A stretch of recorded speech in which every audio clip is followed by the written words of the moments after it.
خواہشات پر کنٹرول تمہارا خود کا حاصل ہو جائے. ورنہ میں چیلنج کے ساتھ کہتا ہوں، جاؤ دنیا میں گھوم پھر کر کے آنا، بڑے سے بڑے ڈاکٹر کے پاس وزٹ کر کے آؤ، بڑے سے بڑے حکیم کے پاس جا کر کے آؤ، کسی بڑے سائیکسٹرسٹ کے پاس جا کر کے آؤ، نفس کے متعلق اس سے کوئی علاج لے کر کے آؤ کہ میرا کنٹرول نہیں ہے. آپ مجھے کوئی گولی دے دو، کوئی معجون دے دو، کوئی انجیکشن دے دو. ہو سکتا ہے تمہیں نیند کی گولی تو دے دے، ہو سکتا ہے تمہیں وہ مکمل ختم کرنے کی دوا تو دے دے، لیکن تمہارے کنٹرول، خواہشات کو کنٹرول کرنے کی کوئی دوا ہی نہیں دے سکتے. اس کا کنٹرولنگ پاور جس نے پیدا کیا وہی دے سکتا ہے. اسی لیے میں آپ کو بتاؤں، اب تم اپنے نفس کے کنٹرول کے لیے کس سے مدد مانگو گے؟ کس سے مدد مانگو گے؟ سنو توجہ سے. اعوذ باللہ من الشیطان الرجیم پڑھتے ہیں آپ، اعوذ باللہ من الشیطان الرجیم، جس کا مطلب کیا ہے؟ میں اللہ کی پناہ مانگتا ہوں شیطان مردود سے، کہ اللہ مجھے بچا لے. کس سے؟ شیطان مردود سے مجھے بچا لے. یا آپ کس سے پناہ مانگ رہے؟ کس کی بارگاہ میں پناہ مانگ رہے؟ اللہ کی بارگاہ میں، کہ مولا تو مجھے پناہ دے دے. اس کے متعلق حکیم احمد یار خان نعیمی رحمۃ اللہ علیہ فرماتے ہیں، اس کی مثال یوں سمجھو، جیسے کسی کے ہاں آپ ملنے کے لیے گئے، اس نے گھر کے باہر کتا پال رکھا ہو حفاظت کے لیے یا کسی کام کے لیے، دشمنوں کے لیے یا کسی بھی غرض کے لیے کتا پال رکھا ہو، اور آپ گئے گھر کے باہر کھڑے، کتا بھونکنا شروع کر دیا، دروازے میں جا ہی نہیں پا رہے. آپ اس کتے کو کنٹرول کیسے کرو گے؟ آپ اپنے دوست کے گھر اندر جا رہے ہیں لیکن کتا باہر ہے، کتا جیسی قریب جاتے ہو بھونکتا ہے. اب آپ دروازے کے اندر جانا چاہتے ہیں تو اس کتے پر کنٹرول کیسے پاؤ گے؟ رسی ڈالو گے اسے، پتھر مارو گے، جتنا مارو گے اتنا اچھل کود کرے گا. اس کا سیدھا سا طریقہ یہ ہے، جس کا کتا ہے اسے بلاؤ. حکیم احمد یار خان نعیمی رحمۃ اللہ علیہ فرماتے، اسی کو پکارو، بھائی ذرا باہر تو آ جاؤ. اور وہ جب آئے گا، مالک کو کتا اچھی طرح پہچانتا ہے، وہ اس کو کنٹرول میں کر دے گا. اس کو تھوڑا سا اپنی آواز میں ہٹا دے، سائیڈ میں، کتا ہٹ جائے گا، دروازہ کھلا ہے، آ جاؤ.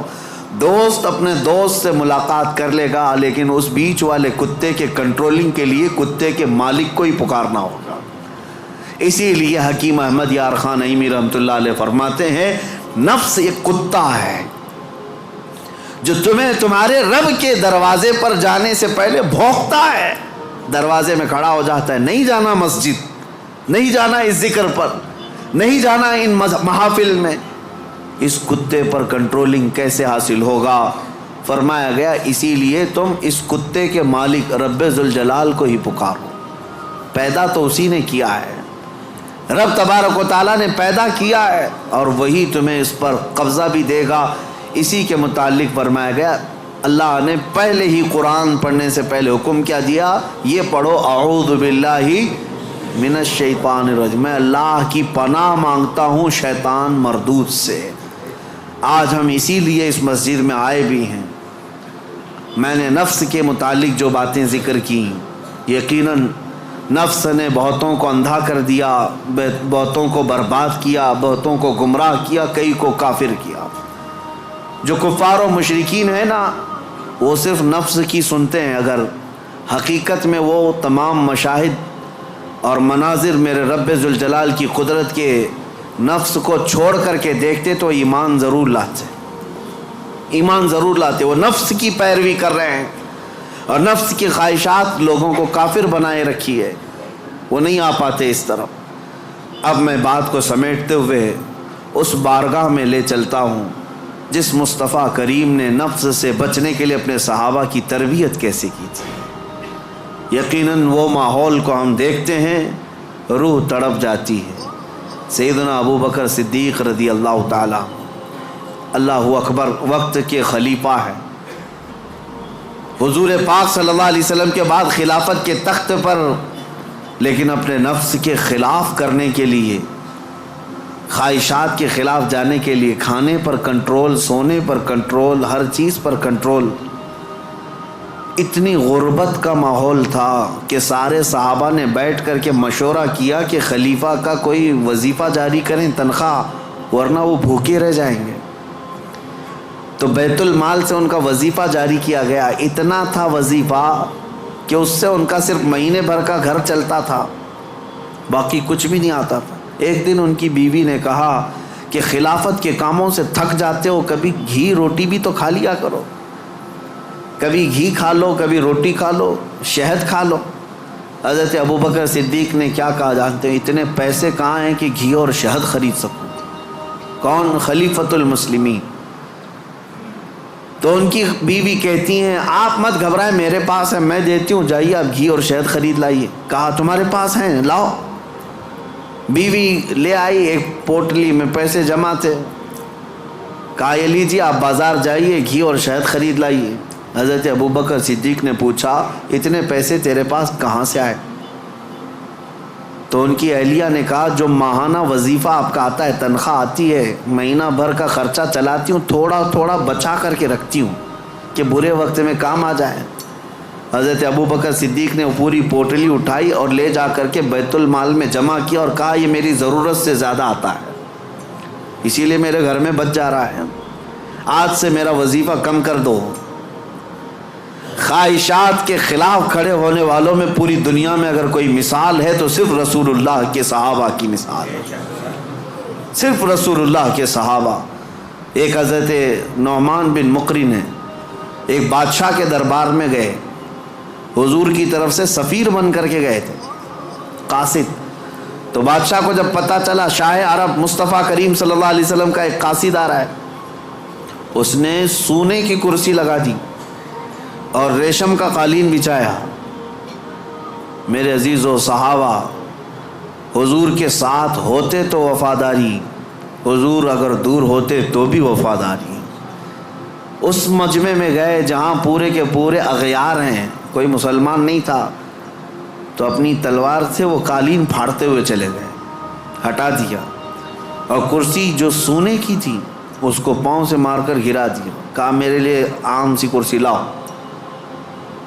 تو بادشاہ کہنے لگا اب تک میں نے اتنا شاندار رسپیکٹ استقبال کسی کا نہیں کیا جتنا ان کا کیا، کتنا غرور ہے تمہیں، کتنا تکبر ہے۔ حضرت نعمان نے کہا غرور و تکبر ہم میں نہیں تم میں ہے، غرور و تکبر کی وجہ سے نہیں۔ میرے مصطفیٰ کریم صلی اللہ علیہ وسلم نے فرمایا ریشم کا استعمال مرد کے لیے حرام ہے، سونے کا استعمال مرد کے لیے حرام ہے، اور جو میرے مصطفیٰ نے حرام فرمایا پوری دنیا میرے پاس لا کر رکھو، میں ٹھوکر ماروں گا۔ یہ ہے خواہشات کے خلاف کھڑا ہونا، ورنہ ہوتا کیا ہے، دنیا نہیں دیکھ رہی، ہمارا ماحول نہیں ہے، چلو کمپرومائز کر لو، آج یہاں مل رہا ہے۔ کچھ لوگ تو یہی سوچ کر کے ایسی محفلوں میں جا کر بیٹھتے ہیں جن محفلوں میں بیٹھنا ایک غلام رسول کو کبھی زیب نہیں دیتا۔ شرابیوں کی محفل میں بیٹھ گئے، کبابیوں کی محفل میں بیٹھ گئے، تمہارا کام نہ اصلاح کا ہے نہ تبلیغ کا ہے، پھر بھی جا کر کے ایسوں کے درمیان بیٹھ گئے۔ کیوں؟ کوئی دیکھ تھوڑی نہ رہا ہے، کوئی دیکھ تھوڑی نہ رہا ہے۔ اور کبھی کچھ کفار و مشرکین کے بیچوں بیچ بیٹھ گئے گپیں لگاتے ہوئے، اور پھر یہ سوچتے کوئی دیکھ تھوڑی نہ رہا ہے، بیٹھا تو بیٹھا لیکن ان کی حرکتیں بھی کرنے لگ گئے۔ ایک صاحب، اور ویسے تو بہت سارے ہیں، خواہشات ان کو کہاں تک لے جاتی ہے، خاص طور پر نیتا گیری کرنے کے وقت سب بھول جاتے ہیں دین کیا ہے، اسلام کیا ہے، میرے مصطفیٰ کی تعلیمات کیا ہیں۔ چند لوگوں کو راضی کرنے کے لیے اور ایک کرسی کی خواہش کے لیے کسی بھی مورتی کے سامنے ناریل بھی چڑھا دیں گے، کوکم بھی لگا دیں گے، سب کر لیں گے، اور پھر وہ یہ سوچتے ہیں تھوڑا سا کر لینے سے کیا ہوگا۔ وہ رسول اللہ کے صحابہ بادشاہوں کے دربار میں کھڑے ہو کر کے بھی کمپرومائز نہیں کرتے تھے۔ تم محلے گلی کوچے کی کرسیوں کے لیے دین بیچ جاتے ہیں. یہ خواہشات پر کنٹرول نہ ہو تو آدمی ہر چیز کا غلام ہے، ہر چیز کا غلام ہے. نیند کا غلام، مال کا غلام، عورت کا غلام، معاشرے کا غلام. یہ ساری حرکتیں جو آج نوجوان کرتے ہیں غلام ہیں، یہ غلام ہے. بہت سارے کام اس لیے کرتے ہیں کہ نہیں لوگ کیا بولیں گے. تم لوگوں کے غلام ہو، لوگوں کی خواہشات کے مطابق جینا چاہتے ہو، اس لیے تو بہت ساری چیزیں تمہارے آڑے آ جاتی ہیں. میں داڑھی رکھ لوں گا لوگ کیا بولیں گے، ٹوپی پہنوں گا لوگ کیا بولیں گے، میں علماء کے ساتھ بیٹھوں گا لوگ کیا بولیں گے، لوگ کیا بولیں گے. تم لوگوں کے لیے جی رہے ہو، غلام ہو.